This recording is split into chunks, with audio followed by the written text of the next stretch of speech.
Selamat pagi teman-teman. Salam sehat ya. Puji Tuhan bisa berjumpa kembali hari ini. Hari ini bersama saya Johan dalam lanjutan program 100 hari berdoa sedunia untuk anak-anak. Hari yang ke-96 dengan tema Saya akan pergi kepada rekan-rekan saya. Sebelum kita lanjutkan, mari kita berdoa. Tuhan Yesus, terima kasih untuk hari yang baru ini. Sekarang kami akan mendengar firman-Mu. Kiranya Roh Kudus hadir bersama kami. Terima kasih Tuhan Yesus. Amin. Teman-teman, dalam minggu terakhir dari rangkaian 100 hari berdoa ini, kita sementara belajar tentang bagaimana membangun kembali hubungan yang baik. Yang pertama, hubungan yang baik kepada keluarga kita. Yang kedua, hubungan yang baik kepada tetangga-tetangga kita. Yang ketiga, hubungan yang baik kepada sahabat-sahabat kita. Dan yang hari ini, hubungan yang baik dengan rekan-rekan kerja kita. Nah, kita berharap bahwa pelajaran yang sudah kita terima bisa membawa perubahan yang baik ya bagi teman-teman. Oh ya teman-teman, kita juga berterima kasih karena walaupun kita masih anak-anak, tapi kita punya kesempatan untuk belajar segala sesuatu yang baik. Nah, semua itu karena kita sepakat bahwa kebaikan tidak dibatasi usia. Sekali lagi, kebaikan tidak memiliki batasan usia. Dari yang kecil sampai yang lanjut usia dapat melakukannya. Yang diperlukan adalah kesadaran dan ketulusan hati. Nah, seperti kisah bocah kecil berhati mulia yang suka menolong orang lain. Seperti berikut ini. Seorang bocah asal North Carolina yang bernama Caden Perez. Nah, anak kecil yang baru berusia 7 tahun ini memiliki perhatian khusus pada orang tak mampu. Dia suka sekali membantu orang yang kesusahan, sama seperti kesukaannya pada superhero idolanya. Kemudian, dia mengajak sang ayah untuk mengadakan pesta pizza untuk para gelandangan di sekitar mereka. Karena menurutnya hal tersebut akan membuat mereka senang. Sang ayah lantas mengubah rencana ini menjadi pembagian tas kebaikan pada para gelandangan. Tas ini berisi kebutuhan dasar seperti kaos kaki, shampoo, pasta gigi, dan air minum. Caden senang sekali bisa membagikannya pada orang yang membutuhkan. Teman-teman, bukan cuma itu saja. Caden juga ingin agar para gelandangan itu merasa diri mereka dibutuhkan. Nah, teman-teman, ada lagi nih selain Caden. Anak berhati mulia yang suka memberi perhatiannya pada orang yang membutuhkan. Dia adalah Robbie Emers. Dia juga memiliki sifat yang sama. Robbie suka membantu neneknya menyerahkan bantuan pada panti sosial. Dan kini Robbie juga rutin mengunjungi panti itu dan memberikan makanan gratis yang dia lakukan setiap akhir minggu.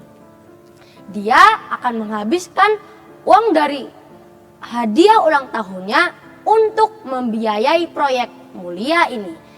Dan keluarga dan neneknya pun ikut menyumbangkan untuk kegiatan mulia cucu mereka. Nah, teman-teman, bayangkan bila semua orang memiliki hati mulia seperti mereka, tidak terbayangkan betapa indahnya dunia ini. Satu kebaikan kecil saja dapat berdampak besar bagi orang lain yang membutuhkan. Oh iya, saya juga teringat sebuah cerita dalam Alkitab. Masih ingat kisah tentang seorang gadis yang juga menjadi penolong bagi tuannya? Gadis kecil ini bekerja di rumah Panglima Raja Aram, yaitu Naaman. Dan suatu hari gadis kecil ini melihat nyonyanya bersedih. Rupa-rupanya Panglima Naaman terkena penyakit kulit yang parah dan selalu kesakitan. Naaman menderita penyakit kusta dan tidak ada harapan untuk sembuh lagi. Dan gadis kecil itu ingin membantunya. Oh iya teman-teman, padahal gadis kecil itu adalah tawanan perang loh. Tapi dia punya hati yang baik. Akhirnya ia memberitahukan kepada nyonyanya bahwa ada seorang nabi di Israel yang dapat menyembuhkan Panglima Naaman. Dan puji Tuhan, akhirnya Naaman bertemu dengan Elisa.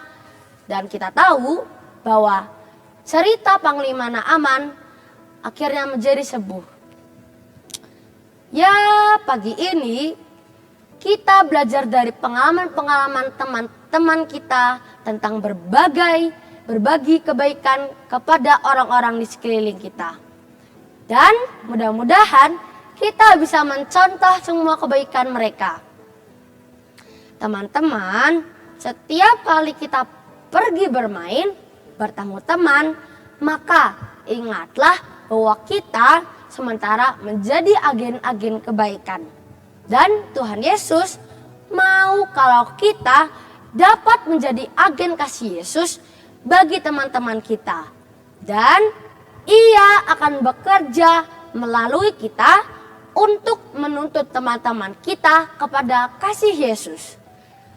Seperti ayat renungan kita hari ini di dalam Matius 5 ayat 16. Bunyinya, demikian hendaknya terangmu bercahaya di depan orang, supaya mereka melihat perbuatanmu yang baik dan memuliakan Bapamu yang ada di sorga. Oh ya teman-teman, pekerjaan kebaikan ini tidak bisa hanya dilakukan oleh para pendeta saja. Tuhan sedang memanggil bukan hanya para pendeta, tetapi juga para dokter, perawat, penginjil, dan semua anggota gereja, termasuk kita anak-anak ya teman-teman. Nah, dengan berbagai talenta dan pengetahuan yang kita miliki, maka kita dapat terlibat dalam misi kebaikan ini. Nah, saya baru keinget lagi nih teman-teman, semboyan gereja kita, yaitu TMT, Total Member Involvement, atau keterlibatan seluruh anggota. Teman-teman, pertanyaan bagi kita sekarang adalah, maukah kita bertanya kepada Yesus, kepada siapakah kita bisa menceritakan kasih-Nya? Maukah kita mulai mendoakan semua teman-teman kita agar mereka juga bisa mengenal kasih Yesus? Oke teman-teman, pastikan hari ini juga kita akan mencari paling tidak satu orang dari teman-teman kita untuk memberikan perhatian dan kasih kita kepada mereka ya. Ingat semboyan kita, senang berbuat baik. Oke teman-teman, apakah kita sudah siap untuk melakukan kebaikan kita hari ini? Teman-teman, pelajaran kita hari ini adalah seharusnya ada 100 umat percaya termasuk anak-anak yang terlibat aktif dalam pekerjaan misionaris pribadi. Waktu berlalu dengan cepat, masih banyak pekerjaan yang harus dilakukan sebelum kuasa setan menutup jalannya. Setiap perwakilan Tuhan harus siap bekerja, sehingga kesempatan-kesempatan yang ada sekarang dapat dimanfaatkan dengan bijaksana. Ministry to the Cities halaman 108. Baiklah teman-teman, sampai di sini renungan kita hari ini. Semoga menjadi berkat. Mari kita sama-sama berdoa. Tuhan Yesus, terima kasih untuk firman Tuhan pagi ini. Saat ini kami juga berdoa secara khusus untuk teman-teman kami dimanapun mereka berada. Tolong jaga dan lindungi mereka, khususnya dalam kondisi sekarang ini. Kami berdoa juga agar hidup kami, kata-kata kami, dan tindakan-tindakan kami akan menjadi suatu kesaksian bagi orang lain. Kiranya Tuhan menunjukkan kepada kami teman-teman di mana kami dapat memberikan kasih Yesus. Tuhan Yesus, kami juga mau berdoa bagi semua anak-anak yang sementara mengikuti program 100 hari berdoa. Kiranya Tuhan memberkati kami dalam kebutuhan kami masing-masing.